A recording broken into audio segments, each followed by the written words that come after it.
මාතර දිස්ත්‍රික්කයේ පළාත් පාලන ආයතන 17ක ඡන්ද විමසීමේ කටයුතු අද 4ට නිමවටපත් වුණා. ඒ අනුව හවස 4 අවසන් වන විට 58ක ඡන්ද ප්‍රතිශතයක් වාර්තා වෙලා තිනවා.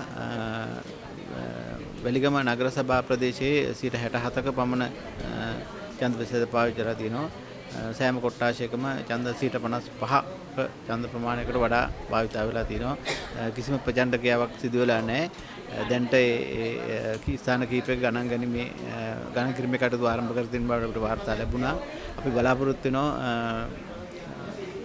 පළමු ප්‍රතිඵලය 8:00 ප්‍රමාණ විට 8:00 අතර ලැබෙයි කියා දැනට ඒ කටයුතු පවත්වාගෙන යනවා.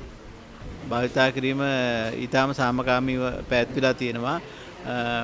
මම හිතන්නේ ඉදිරියේදී නිවාඩු දින පැමිණෙන නිසා යම්කිසි තරමක් දුර බැහැර සිට පැමිණෙන අයගේ අඩුවක් පැමිණෙන බව තමයි අපිට වාර්තා වෙලා තියෙන්නේ. කොහොම වුණත් පැවති ඡන්ද විමසීම ඊටාම සාමකාමීව කටයුතු කරන බවට අපිට වාර්තා ලැබිලා තියෙනවා.